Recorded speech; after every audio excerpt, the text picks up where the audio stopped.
예, 안녕하십니까. 네, 안녕하십니까. 예. 네. 자, 오늘은 트럼프 대통령 방한을 앞두고서 이제 저희가 특별한 손님을 모셨습니다. 자, 조선 체코 합작회사 사장을 역임하셨던 김태산 선생님을 모시도록 하겠습니다. 선생님 나오셨어요? 네, 안녕하십니까. 네. 예. 지금 이제 트럼프 대통령 방한이 이제 며칠 남지 않았습니다. 근데 네. 이제 태영호 전 이제 공사가 네. 이 미국에서 이제 북한하고 대화를 해야 된다 이런 취지로 뭐 이야기를 하면서 또 뭐 만나볼 필요도 있다 뭐 이런 식으로 대화를 강조하는 발언을 했는데요. 이 부분은 이제 탈북자 입장에서 보셨을 때 어떤 생각이 드시는지요? 선생님이 참 같은 탈북, 뭐 태영호 씨도 뭐 직급은 나와 좀 달라도 탈북자고 그래서 탈북자인데 같은 탈북자에 대한 걸 물어보니까 좀 답변하기가 좀 그렇기는 합니다만 예. 뭐 질문을 받았으니까 제 생각되는 개인적인 생각을 이야기를 한다면 이번에 태영호 씨가 미국에 뭐 어떻게 돼서 가는지는 모르겠습니다. 그쪽에서 뭐 초청을 해서 갔다고는 형식적으로 그렇게 돼 있는데 가서 이야기를 하는 걸 보고는 저는 같은 탈북자로서 좀 실망을 했어요. 예. 뭐 대한민국 분들은 그걸 가지고 이제 어떻게 느끼고 어떻게 감수를 하겠는지는 모르겠는데 저는 탈북자로서 저 사람이 가서 우선 첫째로 이야기한 게 북한은 파괴의 대상이 아니라 변화의 대상이다. 그러면서 말하자면 미국이 북한을 타격하지 말 때 대해서 강경하게 요구를 하고 북한을 변화시켜서 자체로 변화하도록 만들어야 한다고 하면서 말하자면 트럼프 대통령 미국 정부가 북한에 찾아 들어가서라도 김정은을 만나라 뭐 이런 식으로 한마디 말해 외교 관계도 없는 미국과 북한의 외교 관계도 없지 않습니까? 예. 그런데 뭐 대형 국가가 이제 작은 나라를 찾아가서 마치도 구걸을 하라는 식으로 이제 강박을 하다시피 발언을 했거든요. 예. 아마 미국 사람들이 그걸 듣고 좀 기분은 나빴을 겁니다. 예. 네가 탈북자 주제에 뭐길래 우리나라에 와서 무슨 우리나라 대통령이 아니 세계 초대 국가 대통령 최대 국가 대통령인데 북한에 가서 뭐 김정은이가 찾아오면 몰라라. 뭐 우리 미국 대통령이 왜 그를 만나야 하냐 우리 정부가 그렇게 생각을 했겠는데 어쨌든 어떤 의도에서 태영호 씨가 그런 발언을 했는지 모르겠고 뭐 북한에 잘 보이려고 그랬는지 아니면 대한민국 정부가 그렇게 가서 좀 현재 한반도 정세가 긴장하니까 그렇게 미국을 좀 묵자치라 하고 그렇게 시켜서 갔는지 어쨌든 저로서는 좀 애매하거든요. 그러나 어쨌든 탈북자의 입장에서는 그렇게 말한 데 대해서는 우리가 실망하게 되는 겁니다. 예. 네. 그럼 이제 태영호 공사가 말하는 이 북한을 변화시켜야 된다 이게 어떤 의미입니까? 말하자면 태영호 씨는 거기서 북한은 미국이 지금 핵무기 가지고 북한이 위협을 하니까 미국을 위협하니까 북한을 타격하겠다는 발언들을 트럼프 대통령이 공공연히 하거든요. 예. 그리고 한반도에서 지금 전쟁의 위기가 돌고 있고 예. 누구나 뭐 지금 한반도에서 전쟁이 일어날 것 같다고 지금 거의나 직감들을 하고 있는데 이런 상태에서 태영호 씨가 말한 거는 전쟁하지 말라, 북한을 때리지 말라, 북한을 때리지 말고 그 사람이 기본 요구한 거는 북한에다 이제 대외 정보들을 외국 정보들을 계속 입력시켜서 북한 국민들 자체가 우리 북한 정부가 나쁘다는 걸 인식하고 자체로 들고 일어나서 자체로 자기 나라 정부를 변화시키는 그 길로 가자 이렇게 이야기를 했거든요.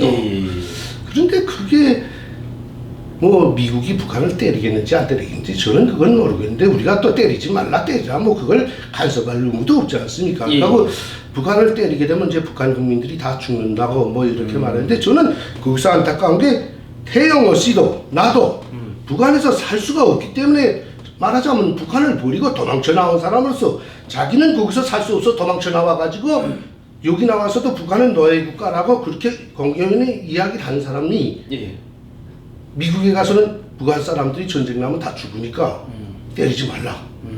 그러니까 자기는 살기 힘들어서 도망쳐 나와가지고 거기 있는 사람들은 계속 김정은의 독재 체제하에서 살게 만들어 달라는 겁니다. 한마디 말에 함정에 빠졌던 사람이 자기는 바깥으로 튀어나와가지고 거기 함정에 빠진 사람을 구원해 주어야 인간의 도리인데 야, 난 너넨 거기서 살라 그냥 예. 난 가겠다. 편안히 가겠다. 그러니까 남이 구원해 주겠다는 사람도 구원해 주지 말라고 하는 거나 같거든요. 예. 그러면서 마치 그 통일 방안, 무슨 북한을 변화시킬 방안을 이야기하는 것이 북한에 이제 아까 이야기한 대외 정보를 많이 유입시켜가지고 말하자면 방송도 들이보내고 텔레비전도 막 퍼들고 막고 뭐 어쨌든 삐라도 들이보내고 그렇게 해서 북한 사람들이 각성해서 들고 일어나서 그들 자체를 해결하도록 하자 이걸 이야기했거든요.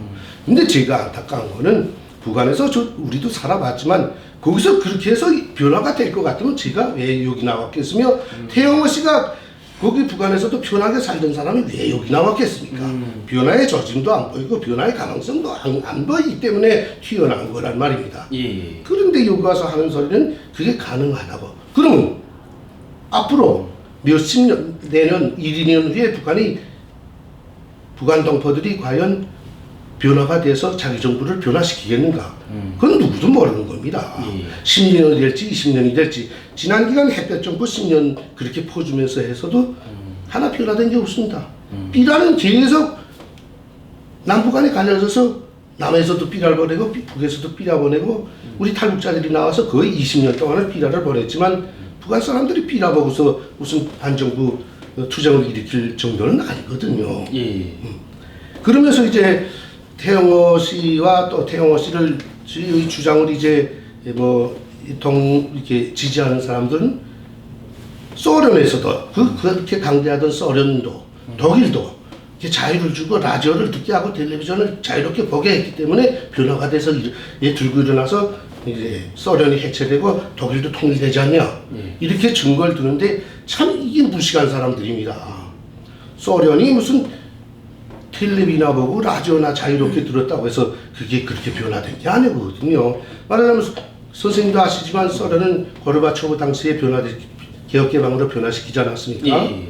고르바초브가 변화를 시켰지만 스탈린이 1960년대 초반에 스탈린이 죽고 후르소브가 올라앉으면서 스탈린의 독재 체제를 후르소브가 비판하면서 이 공산사회는 독재라고 해서 독재를 청산하기 위한 그런 개방의 길을 개혁의 길을 열어 터주기 시작했습니다.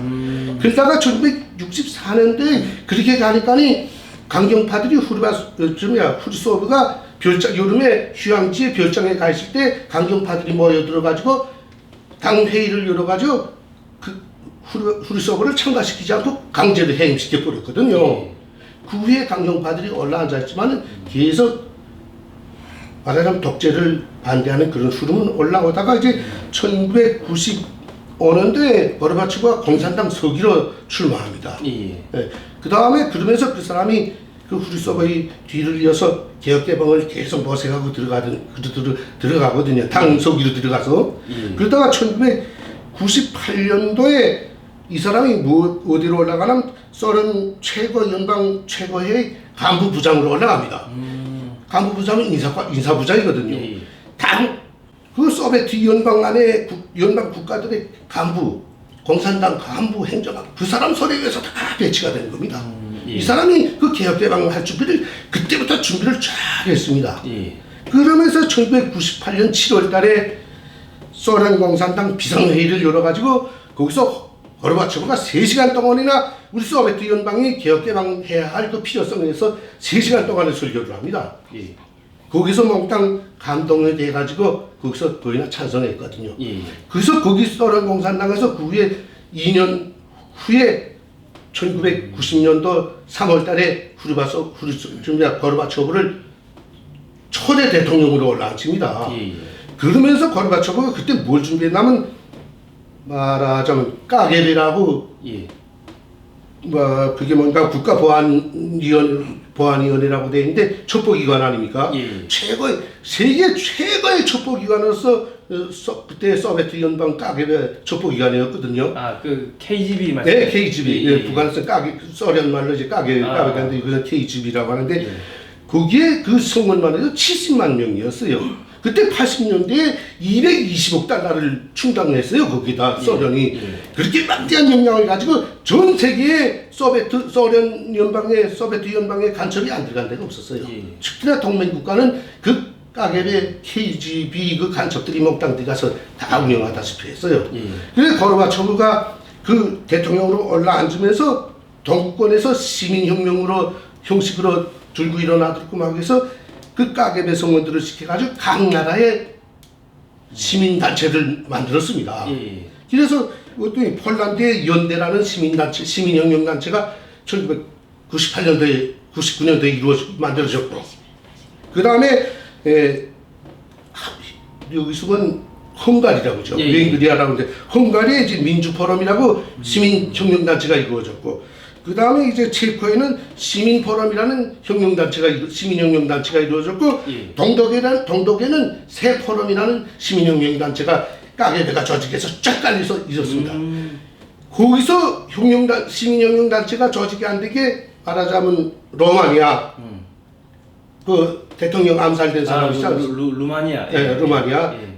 그 사람이 뭐야? 그 사람이 차우체스크. 차우체스크. 예. 그 사람만 북한하고 가깝게 지내면서 소련의 그 까게베가 들어오지 못하고 막으면서 그 개혁개방을 반대했거든요. 예. 예.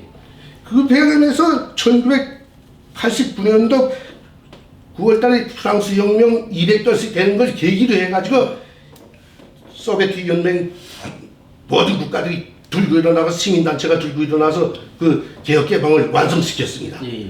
근데 로마니아 하나만은 거기에 동참 안 하니까 까게베가 개입이 돼, 친위대하고 그 수도방위연대 거기에 개입이 돼가지고 그 이제 대통령이 외국에 나갔다 들어올 때 비행차에서 잡아가지고 총살해 버렸거든요.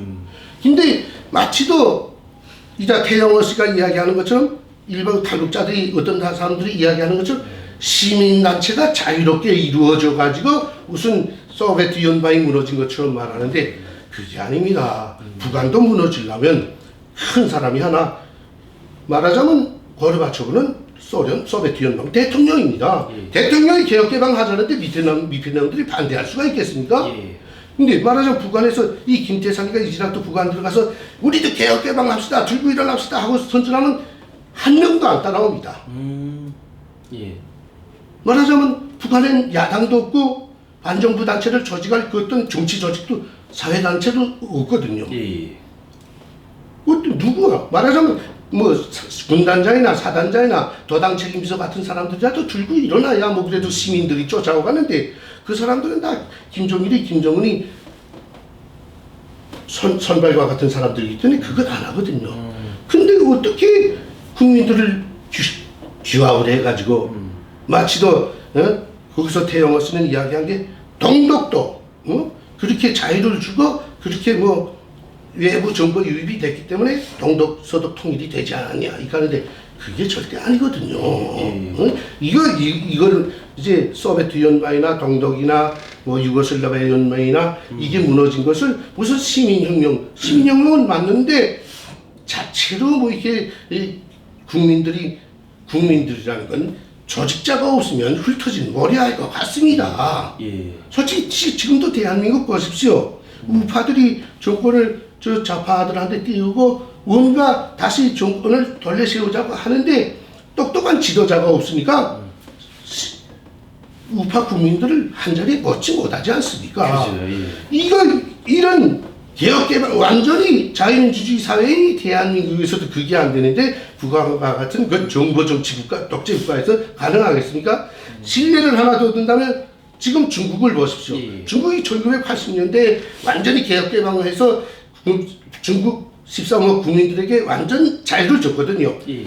이동의 자유, 언론의 자유, 뭐 시위의 자유 모든 걸 다 줘서 37년이라는 세월이 흘렸는데 예. 지금 중국은 3분의 1건씩 데모가 일어납니다. 예. 1년에 10만 건 이상 데모가 일어났지만 아직도 중국 공산당의 그 독재를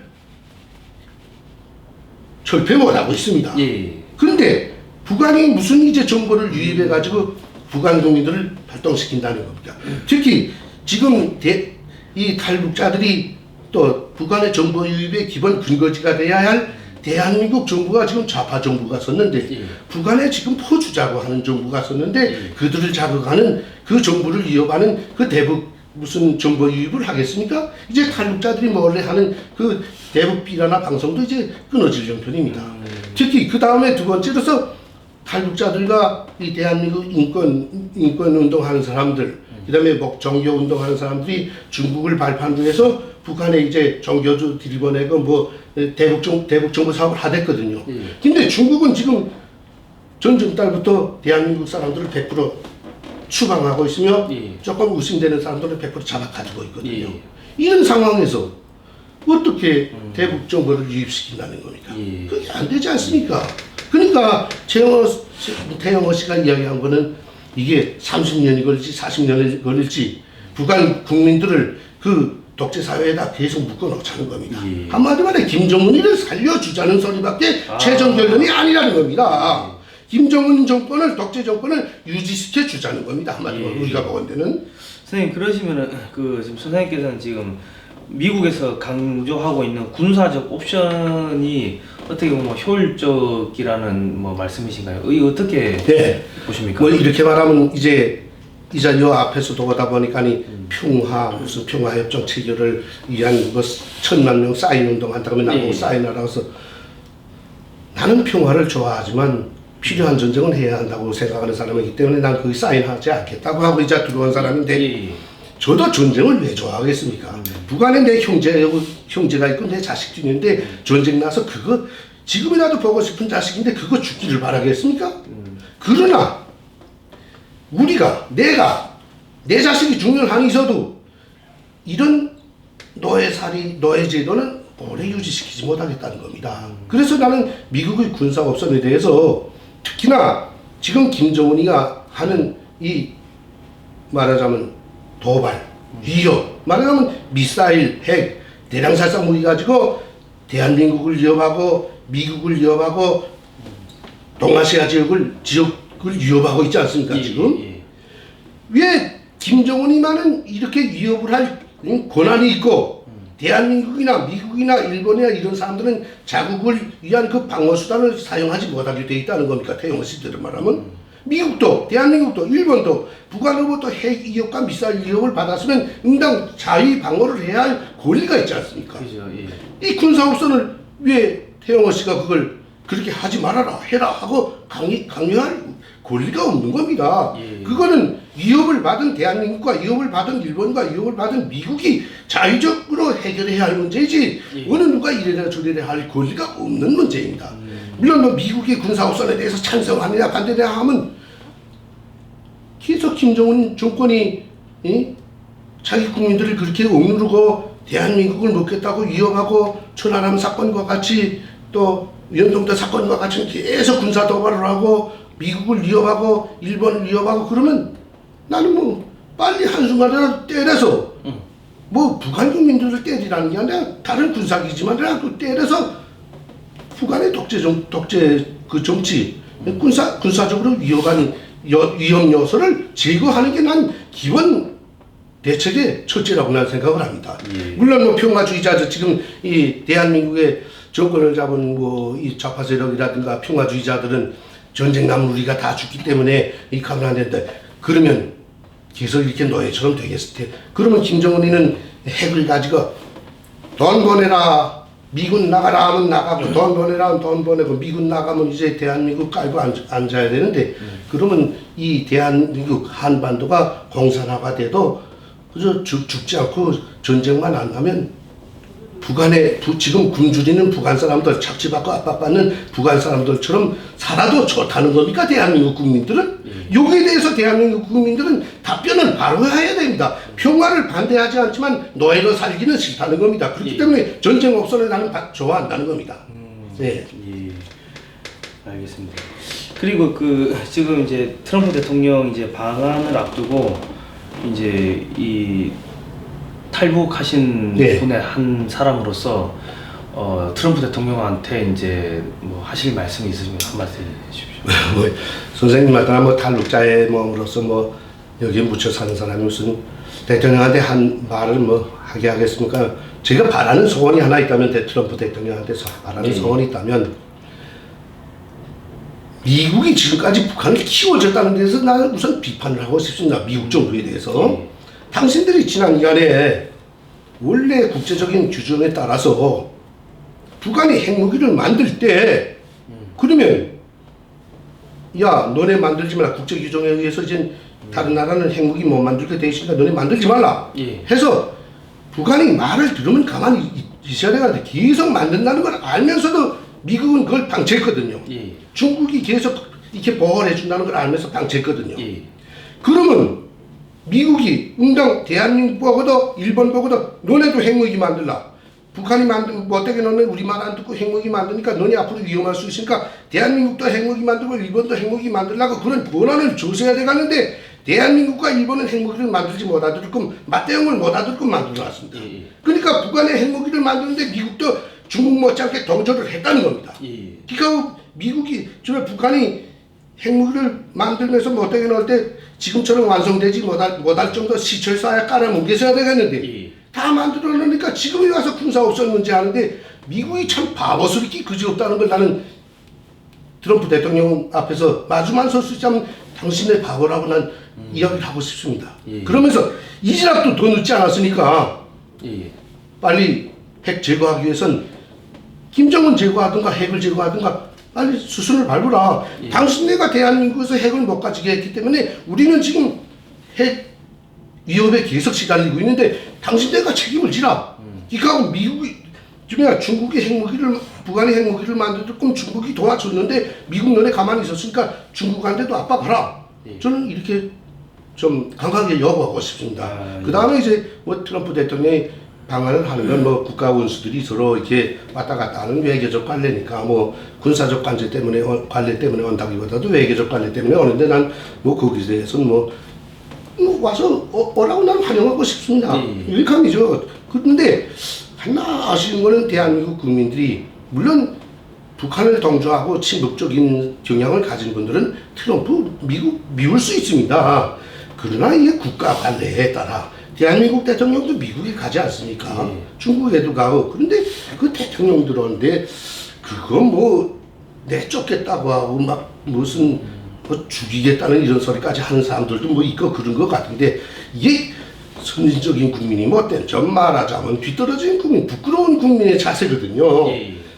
뭐 트럼프 대통령 하는 걸 그렇게 반대했다고 해서 트럼프가 못할 건 아니거든요. 미국이라는 나라가 무슨 뭐 대한민국 그 미국을 좀 미워하고 미국을 내쫓지 못해서 그런 정신을 중국을 견제하고 중국하고 떳떳하게 맞서는 그런 정신을 좀 발휘했으면 좋겠어요. 그 사람들은 중국한테는 개처럼 낙자급도에서 발발발발 주선 비는 사람들이 미국하고 일본한테는 왜 이렇게 기승이 나서 덤벼드는지 모르겠습니다. 사실 미국이나 일본 신세를 져서 대한민국이 이만큼 컸는데 중국 신세 진 건 없어요. 대한민국이 오히려 대한민국 경제가 중국 건너가서 중국 경제를 발전시켜줬는데 중국은 우리를 감사해야 할 나라인데 우리는 왜 중국에는 아첨을 하고 미국과 일본에는 그렇게 기승을 부리는지 대한민국 국민들 난 도무지 이해가 안 됩니다. 왜 그러는지.